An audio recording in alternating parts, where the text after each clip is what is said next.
One Comfort General Santos, and please remain seated and wait for the boarding announcement.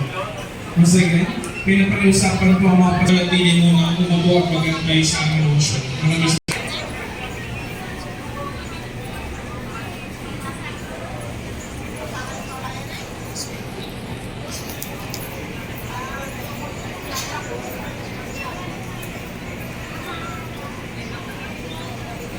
We are now inviting class under boarding group number 1, traveling with infants and small children, elderly guests, group boarding number 2, 3, 4, and 5, na manatili muna umupo upang magbigay daan.